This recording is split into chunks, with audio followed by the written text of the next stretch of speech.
Hey, how's it going, guys? Welcome to my Day 1 PC port overview of Mary Skelter 2. This is a title that comes bundled with the remaster of Mary Skelter Nightmare, which is the first game in the franchise. It will be released for $30, or your regional equivalent. I believe there's also a small discount if you get it on launch week. You have English and Japanese voice options, which is always nice to have. It's not fully voiced, but you do have a little bit of voice acting. We're going to go with Japanese for now. The Steam page is actually a little bit misleading. It does have Japanese subtitles. That would be weird if it was audio only. Alright, so what is it? It's a turn-based, dungeon crawler-esque kind of game. You got a first-person perspective, you crawl through dungeons on a grid, and then you go into these RPG battles, which is all in first person. The only time it's not in first person is when you're looking at the visual novel segments.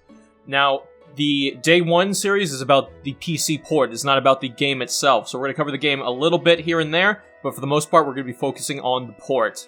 So, like I said earlier, this includes Mary Skelter Nightmare, which is the original.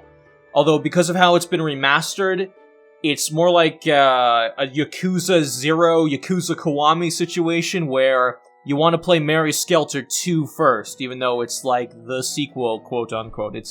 It's like, you know, Red Dead Redemption 2, you know, you're like, oh, maybe you should play that first now.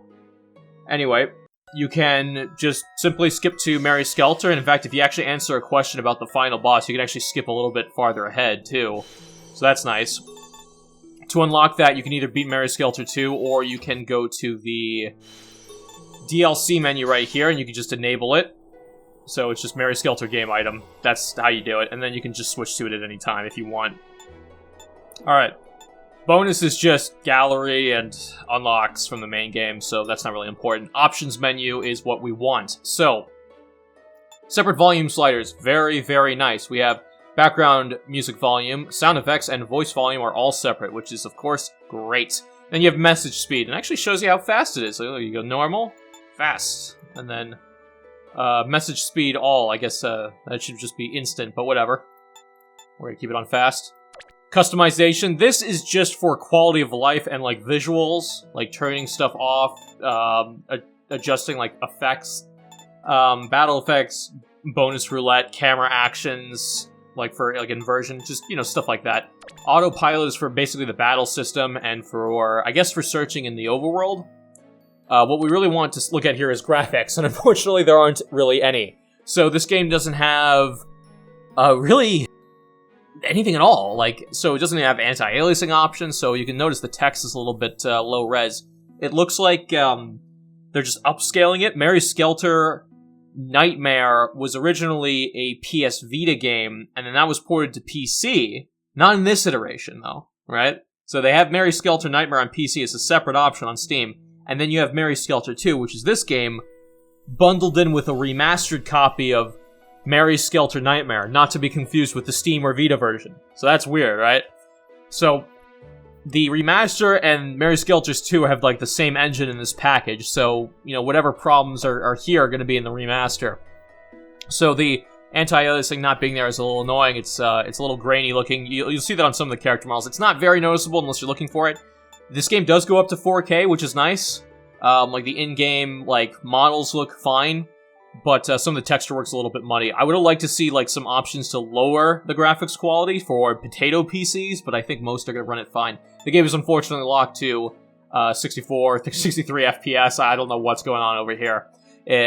For a turn-based game, that's fine, though. Windowed, borderless, and full screen, I have it on borderless. It doesn't constrain the cursor, but again, for a turn-based game that you'll be playing on keyboard most of the time, that's fine. You also have your input options, so here we have the keyboard selected. It does have mouse control in the menu, as you can see, and in the game, so that is nice. You can, of course, switch to a controller if it's plugged in. The game will recognize when you first boot it up what you're using, so if you're playing on a keyboard, it'll select that by default. If you plug a controller in, however, you will have to select it, and then do that from the menu. So there you go, now we have LB and RB. Those aren't keyboard prompts, those are controller prompts, so there we go, now it works. The game has a pretty good set of controls laid out for the keyboard and mouse, I gotta say. It's actually a pretty decent controller port, if that makes sense. So, you know, not a lot of graphics options, but the controls are really nice. There's plenty of hotkeys, and you can rebind all of them with secondary options! I know AAA games that don't even let you do that. You can even, like, rebind it to the mouse. Like, look, I have M5. Oh, I'll do M4. That's the buttons on the side of my mouse. That's great! That's awesome. I love that. Absolutely incredible. And you can also have, like, the arrow keys or W, A, S, and D for your movement options, which is just swell.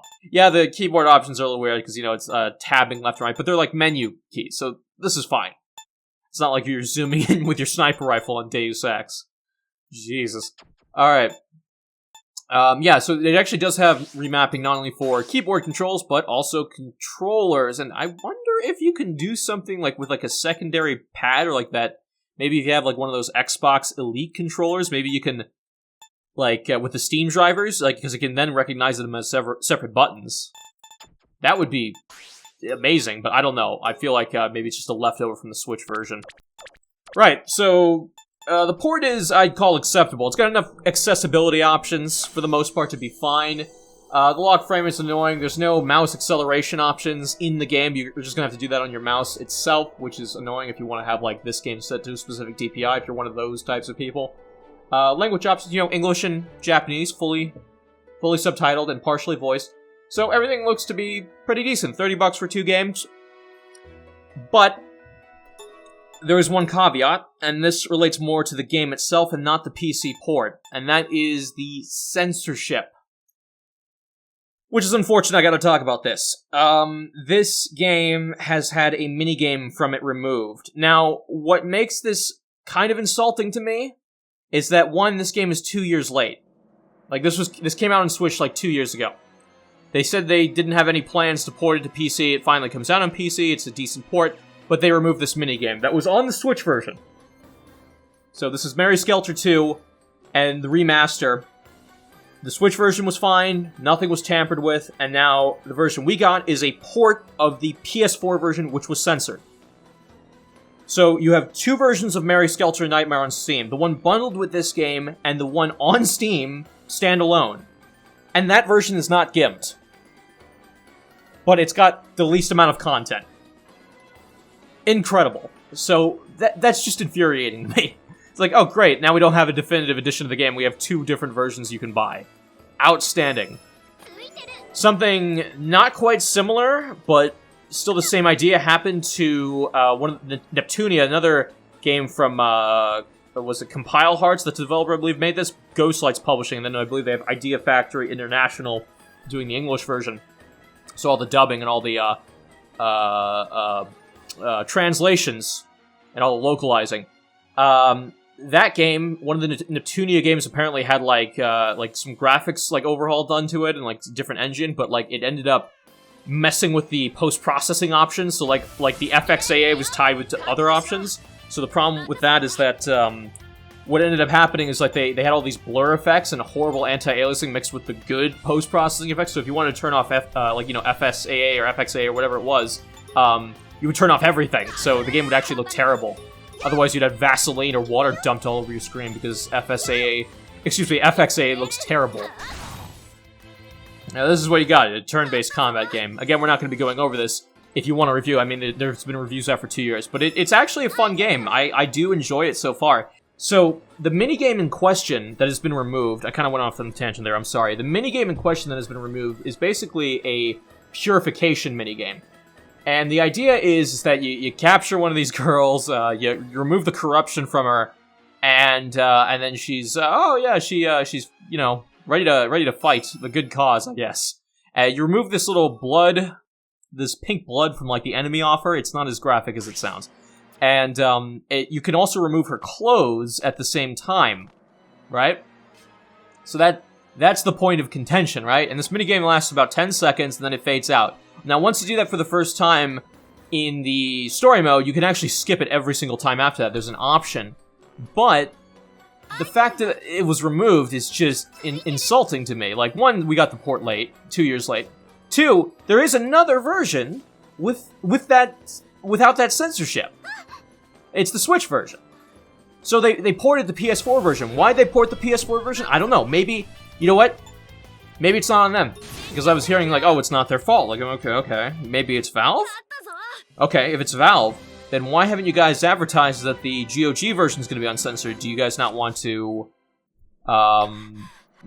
undersell your games? I think that's a little misleading because people buy these games And part of the reason they buy them is for the fan service. Where else are you going to get this? And Mary Skelter actually doesn't have a lot of fan service. They're more tame. It's more about the violence. It's a dark, fairy tale inspired fantasy. They have characters named Jack and Riding Hood and Little Mermaid. And for them to, I don't know, just take out like something inherent to a lot of these games, especially like the Neptunia series, if they were to censor those, it's just, why would you do that when your main fan base wants that stuff? They like the pandering. They're fine with it. They pay for it. They buy the costumes. They buy the DLC packs. They do the dress-up and the game options. And it's not just perverted guys. Women do it too. They like the dress-up options. They like playing house. So, it's the same thing that happened with that Fire, SMT Cross Fire Emblem? Fire Emblem something or other. Tokyo Mirage Sessions, yeah. And then it got, it was censored on the Wii U. It's like, okay, well that sucks. And then it gets ported to Switch. It's like, okay, here's a game that's about pandering and, like, fan service. And you censored it for the American release again. But, I don't know. I feel like, what is it, like, $30, $27 for the launch price is a pretty good deal for 2 games. The games are fun, but that, like, little censorship minigame that they just removed, even though I'm going to reiterate what I said with the Senran Kagura Burst censorship debacle, I don't care, personally. Like, I don't think it's going to affect my enjoyment at all, but I don't think it's acceptable, because people buy it, for things like that. People buy the game for the boobs and the fan service like that. And you're removing content. At the end of the day, you're removing content. You're taking the developer's vision and you're twisting it. So, one, it affects how the developer wanted the game to come out. And 2, you're removing content away from the consumer. And you've created 2 different versions on Steam now. So that sucks. As for the game itself, I can't really give you a recommendation, because, I've only played, like, an hour or so of it. Like, messing around with the options. I can say that the PC port's worth checking out. It's fine. And if you like these types of games, I could say this one's pretty fun. It seems pretty interesting. The story seems alright.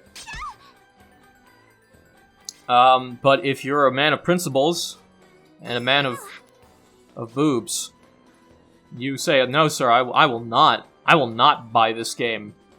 Well, you have my support on that. I understand completely. But if you really don't care about that stuff, yeah, give the game a look-see. I mean, yeah, the assets are not scaled up well. They're a little bit blurry, but otherwise the PC port's pretty good, and the price is alright for 2 games.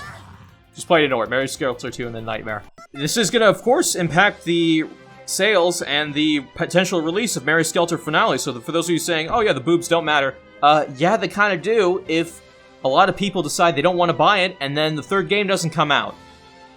Like, oh, I played these 2 games. Why isn't the 3rd one coming out? Well, because it's not financially feasible to port it. Why? Well, because we pissed off half our user base. Because they buy it for, reasons like this. Yeah, that sucks. But it's like, that's why you gotta pay attention to this stuff. Because it can happen, and it can happen to one of your favorite franchises. Of course, the opposite could happen, and they could just go too far on the Kuma route and destroy the game like Senran Kagura. So that's fun. Anyway, guys, thank you very much for watching. This video's a little bit too long, so I'll cut it off right here. But yeah, give the game a look-see. It's fun, but be aware that the game is censored, at least for the Steam version. I'm not sure about the GOG version. I'll leave a little update if it, in fact, is uncensored for GOG. Thank you very much for watching. I'll see you guys next time. I'm out.